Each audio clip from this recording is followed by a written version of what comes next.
Bonus Bucks is back on KFAN. We have 9 chances for you to win $1,000 every weekday. It's every hour from 9 a.m. till 5 p.m. Keyword coming up a little bit later.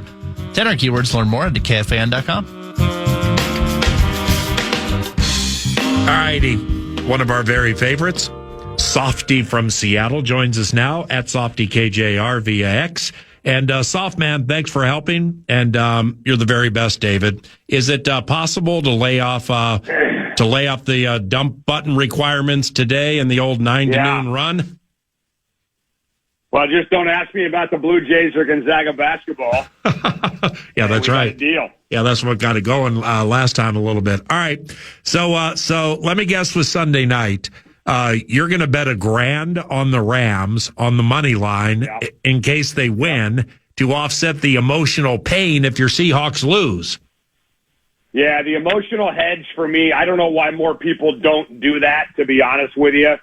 For example, Oregon, Indiana, Peach Bowl, I had big money on the Oregon Ducks in case they won, which they did not. Either way, I'm walking away a winner. Either A, I'm seeing those clowns from Eugene go down early and having their hearts stomped on by the Hoosiers, or I'm winning a couple of bucks. Did the same thing with Toronto. Mariners up 2-0 in the ALCS, put a couple of bucks on the Blue Jays just in case they ripped my heart out and went to the World Series instead of me. And if the Mariners did finish the job, at least I've got a World Series appearance in my back pocket. So I'm taking the Rams plus the 2.5, Paul, this weekend. Best case scenario, Seahawks win by 2. Everybody's happy.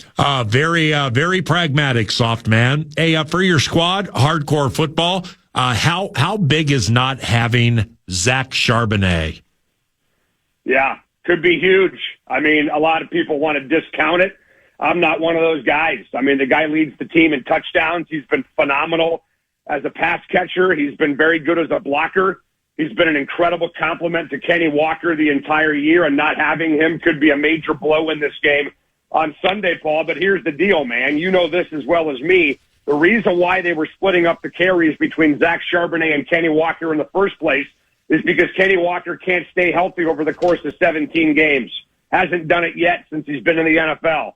However, we're not asking him on Sunday to stay healthy over the course of 17 games. We're asking him to stay healthy over the course of 4 quarters and 60 minutes of football. They're probably going to activate George Halani to the active roster for this game on Sunday, but I would think that the bulk of the carries in place of Charbonnet are going to go to Kenny Walker. So I would expect a 23-24 carry day from K9 unless the Seahawks fall behind and they have no choice but to let slinging Sammy Darnold and that roughed-up oblique put the game in his hands. So we'll see how this goes. All right, your guy Cooper Kupp has 1 touchdown the last 3 months, but isn't his work in the run game and setting edges and like smacking people to get Walker free, isn't that still high end? I mean, he's a super aggressive player.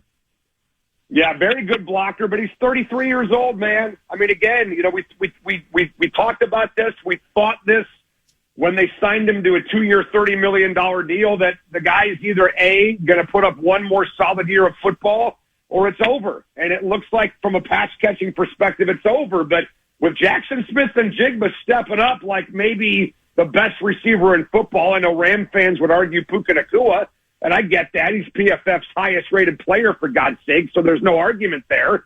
But with JSN stepping up, they haven't needed Cooper Kupp to be an unbelievable answer in the pass game. What they've needed him to be is a great leader in the locker room, a great blocker, and a big-time clutch performer like he was on 2nd and 20 against the Niners in the game last weekend. Sam Darnold got sacked on the first play of a drive. You're facing 2nd and 20, and he finds Cooper Kupp on a sideline pattern, zings a missile right into him for a first down, breaks the back of the 49ers. That drive continues, and then 3 plays later finds Jackson Smith and Jigba on a crossing pattern in the back of the end zone with another missile for a touchdown. So plays like that, where he gets forgotten a little bit by defenses, are where Cooper Kupp, I think, can still shine and will shine in this game on Sunday. Softy firing bullets 9 to noon.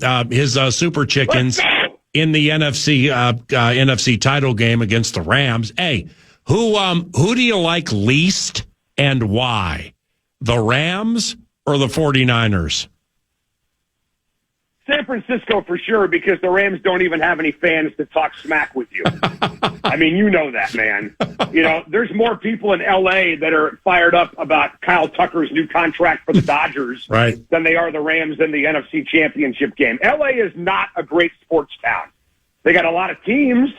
They got a lot of championships, but there's not a lot of passion down there. Yeah, they love the Lakers. They love the Dodgers. Right. It's not an amazing sports town, Los Angeles, California. So you try and you poke and you prod and you try and instigate and you go after these people on social media, and then you just throw your hands up because they want nothing to do with it, man. Very, very, very passive sports town, especially when it comes to the Rams and especially when it comes to the LA Chargers. Niner fans are Neanderthals, man. If you go back and look at human evolution from 50,000 years ago, yeah. I think Niner fans are stuck in about phase 2 of human evolution. These are the people that I hear from the most. These are the people that I would put on the same plane with Oregon Duck fans and Toronto Blue Jay fans. So there is no argument between what fan base we hate more between San Francisco and LA, and it's not even particularly close. And if that evolution take is true, then Tom Rathman was part of phase 1 when it comes to like 100%, evolving as humans. All right, Softy from Seattle, at Softy KJR in the iHeart family, KJR Drive Time Radio. You can listen to it via the free iHeart audio app. His Seattle team takes on the Rams this weekend at Lumen. Truly, how much do you trust Darnold in this one? I trust him a lot. Only thing I don't trust is his oblique. That's it. I mean, the guy threw 14 interceptions, but 6 of them came in back-to-back weeks against Arizona and the LA Rams earlier in the year. Does he really have a turnover problem, or did he just lose his mind over 8 quarters of football earlier this season? So right. I'm seeing a guy that's motivated. I'm seeing a guy that's being doubted by everybody. You know Sam, just like me. He's a great dude, great teammate, phenomenal person. He's going to play hurt. He's not going to whine. He's not going to complain. And when you need the guy to make a throw to win you a football game like he did in overtime against the Rams earlier this year when they were down 16 points and came back and won that game with 3 consecutive touchdowns, with 3 consecutive 2-point conversions, that, along with Rashid Shaheed's kick return, is when Sam Darnold put this football team on his back. And again, I go back to the game on last Saturday versus San Francisco. He didn't have to do a lot, only threw the ball 17 times with this dark side defense in Seattle. Nobody is scoring points on this defense. So right now we're not asking Sam to do everything. There's obviously a chance in this game he's going to have to throw the ball 30-plus times against the Rams defense because the Rams offense is a different animal than the Niners. We all know that right now. The only concern I've got is that oblique. He's not making every throw in practice. He's sitting out a little bit, resting that thing for the game on Sunday. But how many bullets does Sam Darnold have left in that chamber when it comes to that sore oblique? I have no doubt that he'll start. I have no doubt that he'll play well early in the game. But if the game gets tight and he's got to put it up 35, 40 times, how does that thing feel in the fourth quarter? That's the only thing I'm worried about. Hey, Softy, does Puka Nakua's 302 this year versus your squad keep you up at night? Yeah, 225 in the second game, which the Hawks won, by the way. Does it keep me up at night? No, because I don't think Mike McDonald's a moron the way Dennis Allen was in that Bear game. I mean, you guys saw that Chicago game last week against the Rams. Crucial third down. Puka Nakua's in the slot. Nobody's even covering him. Easy pitch and catch for a conversion for Matt Stafford. That kind of stuff is not going to happen. And, oh, by the way, the majority of Puka's catches in that second game, Paul, when he went for 225, he was covered. Matt Stafford and him were just making great plays. They were making great throws and catches in that game against the Seahawks defense. But do I trust Mike McDonald to make adjustments with his defense to make sure that that doesn't happen again? You're damn right I do. Dude, you're talking about maybe the best defensive mind on the planet right now in Mike McDonald. This is a defense that has not allowed a 20-yard pass play in over a month. The Niners were slaughtering people with their offense, and Mike McDonald held Kyle Shanahan to 9 points. 9 points in the 2 most important games of the year against San Francisco. So I love this matchup with the Rams coaching staff between McVay and McDonald. I could argue this is the best offensive mind on planet Earth versus the best defensive mind on planet Earth. and I will always take the best defensive mind over the best offensive mind every time. Time for two more for Softy. One of the, and I know you saw this, but one of the Rams said this week, your Seattle squad got lucky to win against them a month ago. What do you think about all that hullabaloo? Rams got lucky in week one. Seahawks threw 4 picks and almost won the game with a 61-yard field goal. And if not for some penalties on that drive, including some new players who had just gotten there and Rashid Shaheed, that's probably a 50-yard field goal by Jason Myers, and they probably win the game. I mean, that was one of those games where I think Sean McVay looked in a mirror and said, whoa, we just had a guy come in here and throw 4 interceptions, and we had to wait until the final second to win that game and bank on a 61-yard missed field goal from Jason Myers. So the Hawks may have gotten lucky in game number 1, but the Rams got lucky, in game number 2, but the Rams got lucky in game number 1. So we'll see, man, rubber match on Sunday for the NFC Championship. Paul, if you would have told me 15 months ago that in January of 2026, Sam Darnold's playing for the right to go to the Super Bowl, I would have thought he was doing it for you guys, my friend. You're the best, my brother. Enjoy the game this weekend. Good luck to your chickens. I love you. Go slinging Sammy Darnold. Let's bring it home, baby. Love you, man. See ya. That's Softy in Seattle. Here's Double B with the cash thing. The cash thing, the fan wants to give you a shot to win bonus bucks to the National Cash Contest. Head to KFAN.com. Keyword is bank for this hour. Keyword bank. KFAN.com. Keyword bank.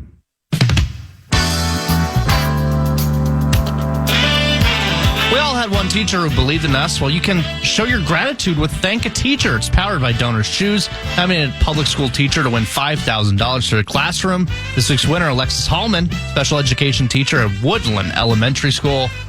Nominated teacher to thank today, iHeartRadio.com/teachers, iHeartRadio.com/teachers.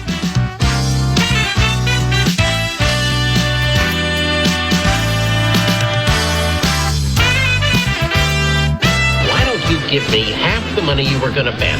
Then we'll go out there. I'll kick you in the nuts, and we'll call it a day.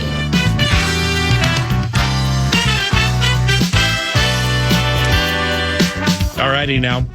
This portion of 9 to noon is provided by Metropolitan Ford, 494 and 5 in Eden Prairie. It's EB, Eric Bjorgard. He's one of you.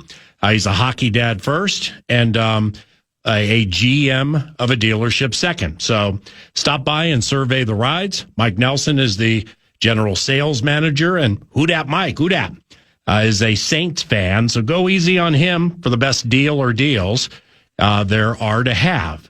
Thank you, Metropolitan Ford, metropolitanford.com. Olivia King has been a frequent contributor to 9 to noon of late via X at Olivia Kristen K. And she works with Youth Hockey Hub. Joins us now in studio. The Bjorgard name. The Bjorgard name. Does it ring a bell to you in any way? And good morning. Good morning. Thanks for having me on, Paul. Mm-hmm. Yeah, I'm so excited. I think soon I'm going to have his son on my podcast. Chase. Yes, and he plays goalie for Edina. And he also plays football, won a state championship this year. So incredible athlete. And I heard that baseball is actually his first sport. Right. So, yeah, it'll be interesting and fun to talk to a 3-sport athlete, busy kid in high school. I haven't had any high school kids on my podcast yet. And I think it'll be a really good conversation. So I'm excited for that in the future. What have you seen in the hockey world since last time we chatted? Like, where have you been and what have you seen? Well, last weekend I was up in Bemidji with a few girls' high school games and then broadcasting both the Gophers women's games, and they swept Bemidji. Abby Murphy, another 8-point weekend. Incredible. She became the second all-time leading scorer and points in Gopher women's hockey history. Wow. That weekend, which is incredible. I read she passed Amanda Kessel, with points. Yes. And so she passed for goals Nadine Muzzerall, who's now Ohio's head coach.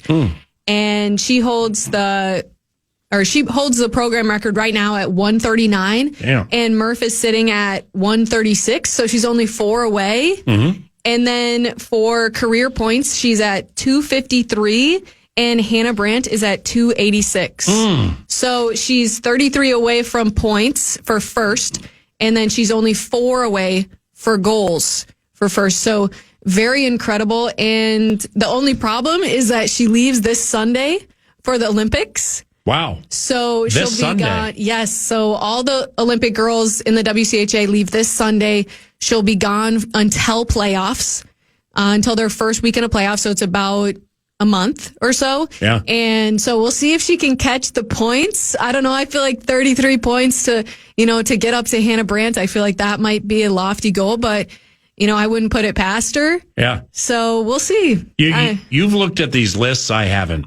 Hannah Brandt's name, very familiar to me and hockey fans in the state of hockey. Natalie Darwitz.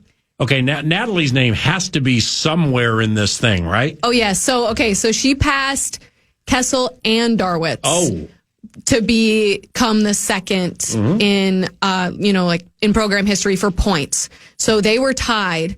And she actually coached me at the Gophers for 1 year, the season that when we went to the Frozen Four up in Duluth.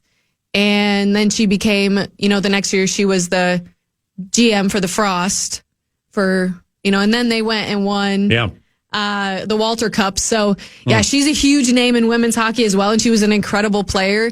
I hear so often that Dar is one of the people who could step into the game now and still be really good with even how much women's hockey has improved. Yeah. Just because she was so incredible.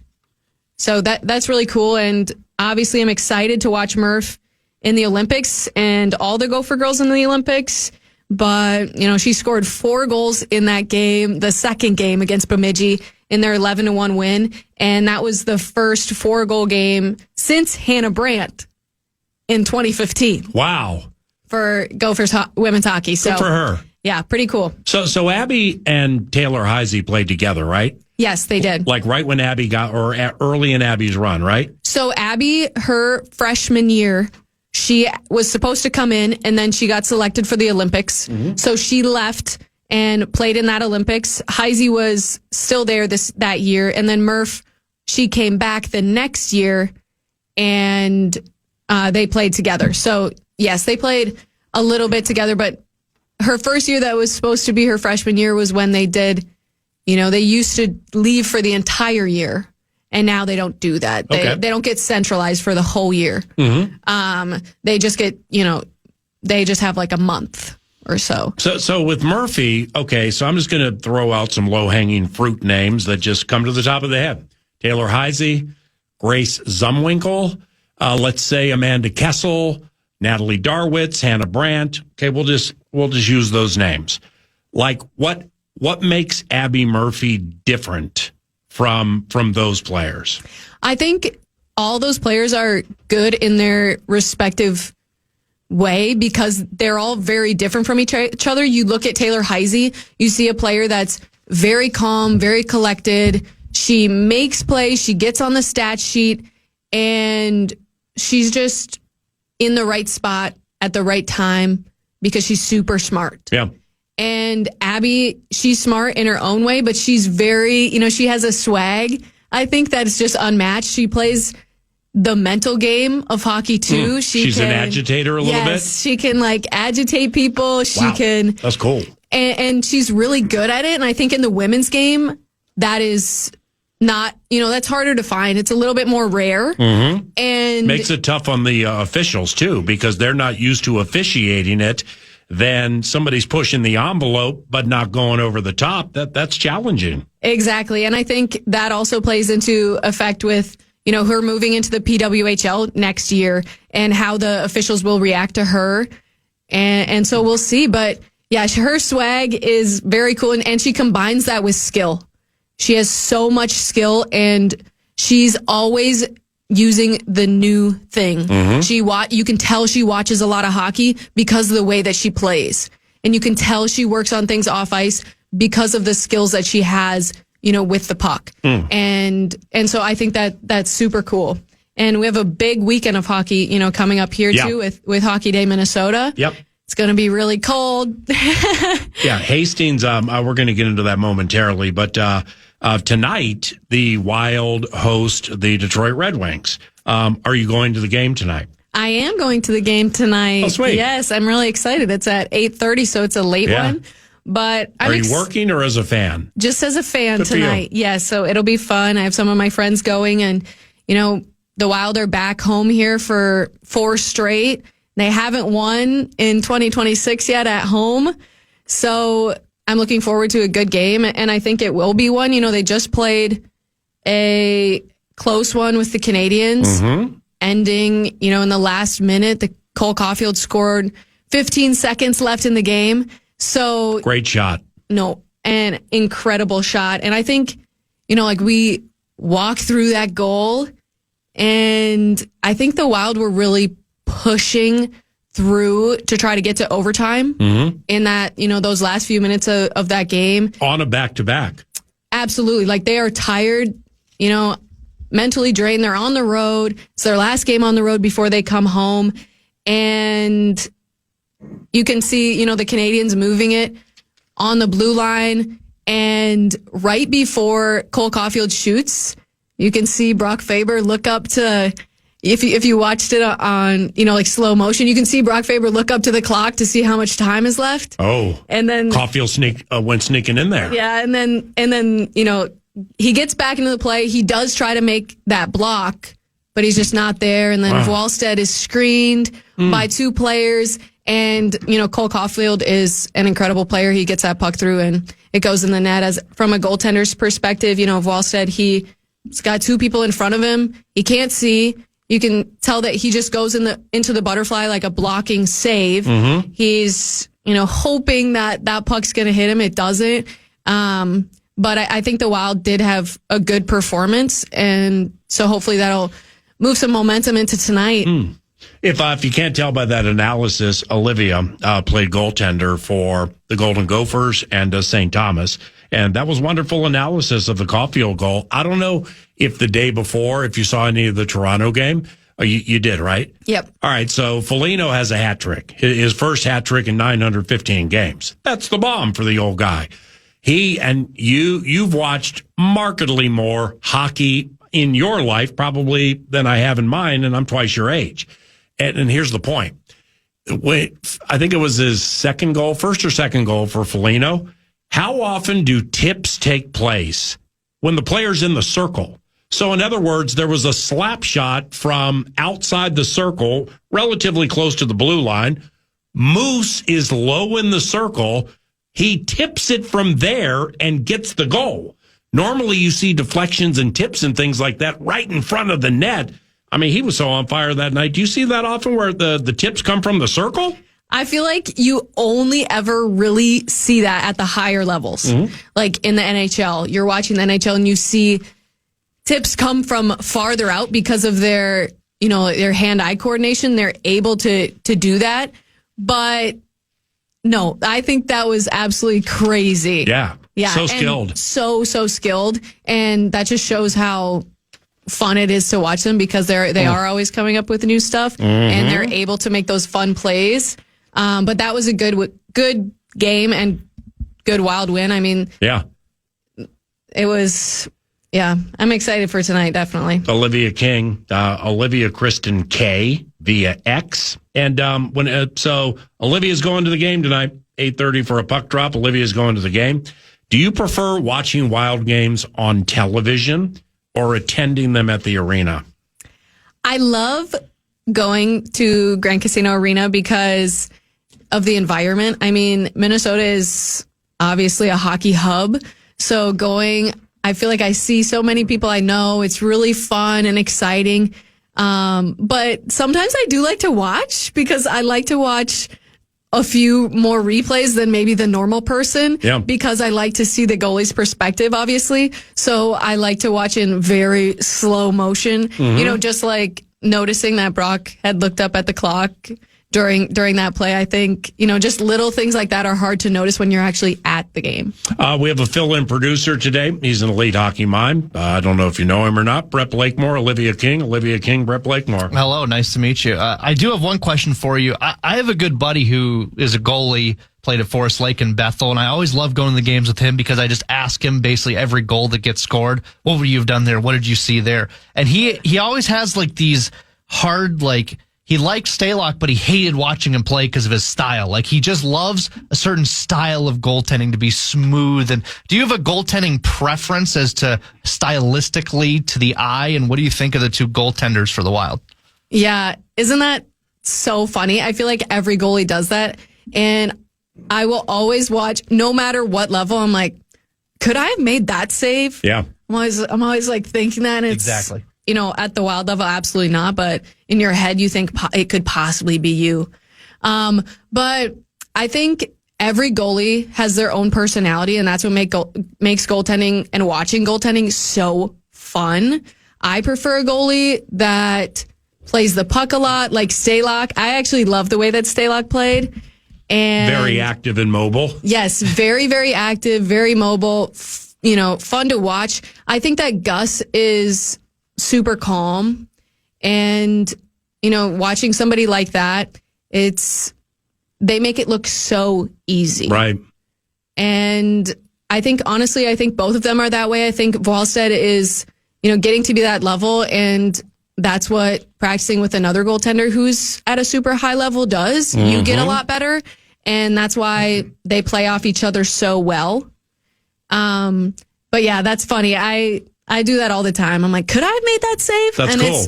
It's like one of the best NHL players ever shooting. I'm like, Yeah. maybe I could make that save. Yeah, we'll be at games and it'll be like a routine goal, and he'll be like, that's the most annoying thing possible if you're a goalie. Or I'll always say, like, I would rather get, have to make 40 saves instead of standing there for a whole period and not have to do anything. That's the worst. Like, he gives me these little insights like, I would have never thought about that. I never put the pads on. What about that goalie fight the other night? Bobrovsky, I know Bobrovsky was part of it. Can't remember who initiated it.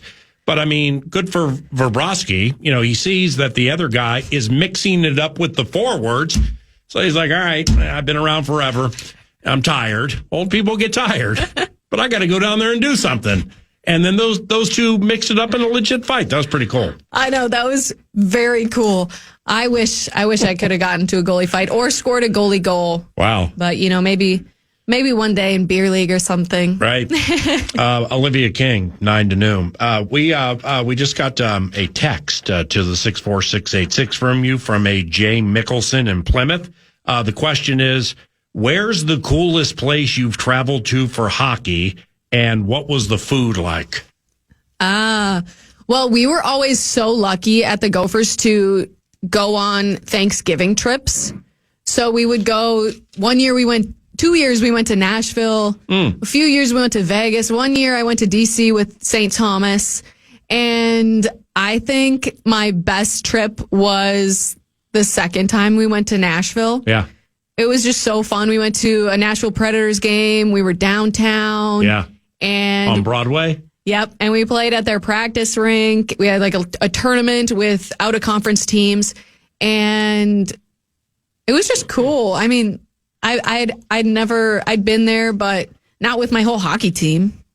I mean, I'm with my 30 friends and we're, get to have a good time in Nashville, play hockey. I mean, what's better than that? Yeah, that's terrific. But yeah, I think that was the best. The food, I don't know. I feel like nothing's open usually during Thanksgiving. Right. But we tried our best. We had a very non-traditional Thanksgiving dinner. I remember it was like seafood because that was just what was open, and it was good. I mean, okay, well that's the United States of America. All right, so I'll amplify the question, take it a step farther. Do you happen to be going to Milan for USA men's and women's hockey?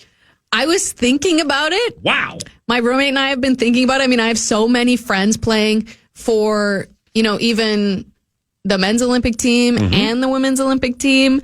So I've definitely been thinking about it because when else, I mean, maybe the next Olympics, but when else am I going to be able to watch my best friends play on that high level stage? How cool would that be? And it sounds like getting tickets shouldn't be a problem if you got so many friends for both teams, right? Yeah, exactly. And a lot of their families going as well. So, been thinking about it. I'm still pondering it. Better make a decision there. I know. Have you ever been to Italy, or like, what are the best places outside of Minnesota that you've ever been, and why? Doesn't have to be hockey related.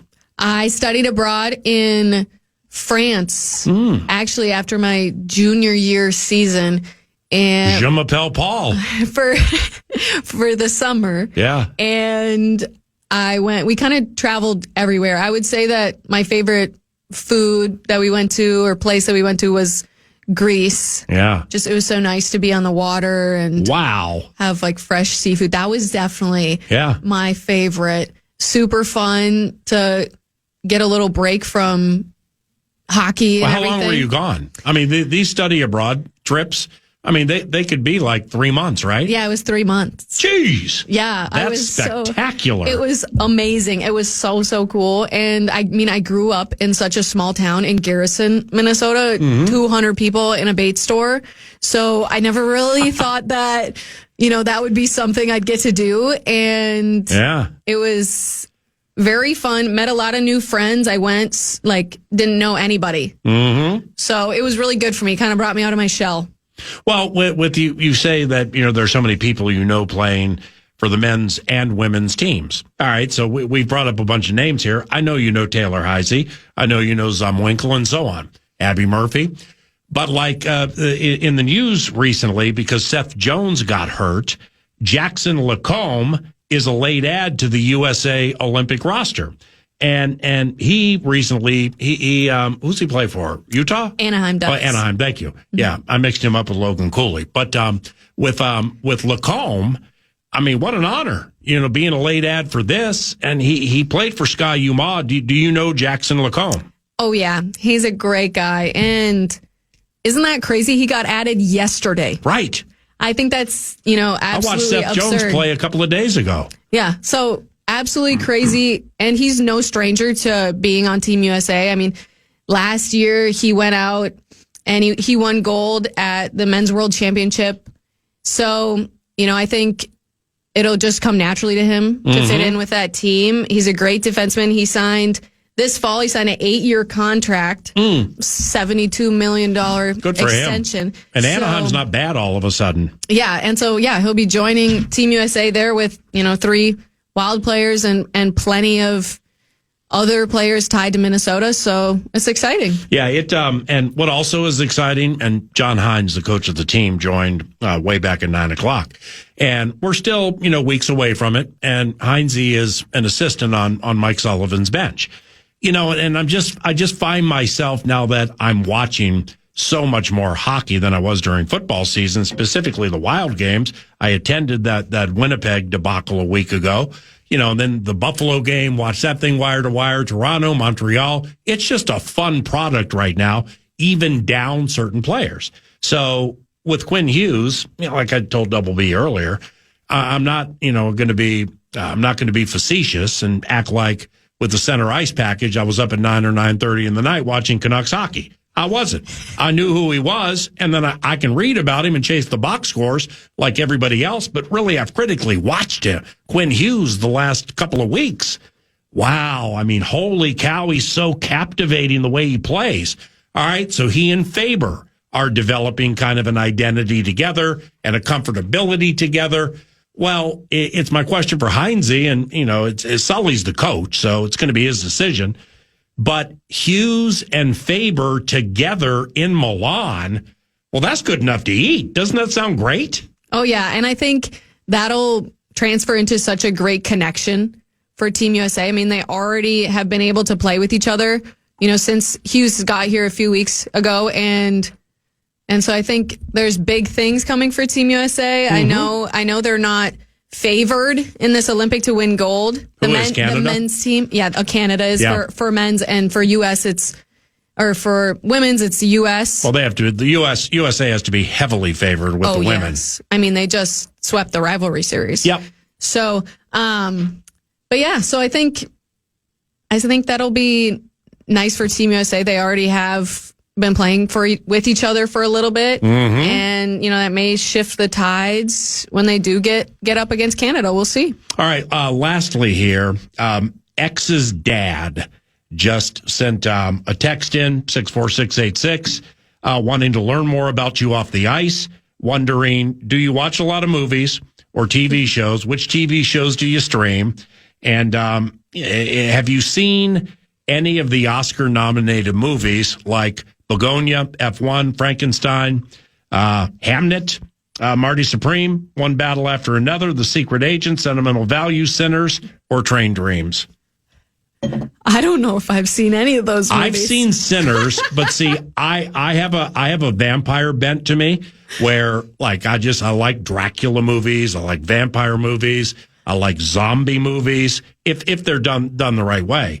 Like World War Z with Brad Pitt was high end. So I've seen Sinners, and I happen to like it a lot. Have you seen any of those movies? I don't think I've seen any of those movies. Okay. So maybe that says something about me. I'm not sure. Well, you're not a rink rat anymore. You're a youth hockey hub rat, so to speak, getting up to Bemidji and doing TV work, and Hockey Day Minnesota's on the horizon. So, like, are there any shows you stream or watch or anything? I love putting on a show in the background. Yep. Like anything that is crime related. I just put it on in the background and multitask. I feel like that's really all I ever do. I do love a good musical. I can't, those are the only movies I feel like I'll ever rewatch. But maybe I need to look those up. Maybe I need to get in on that. Lastly, your best 30 seconds on this. Hockey Day Minnesota in Hastings. The Iowa Wild play the Milwaukee Admirals tomorrow night. Then you got the big day on Saturday. Are you going, and what excites you? So Saturday, I am broadcasting for the Gopher Women. So I won't be there. And then tomorrow, Friday, I was planning on going. We'll see. It's going to be very cold.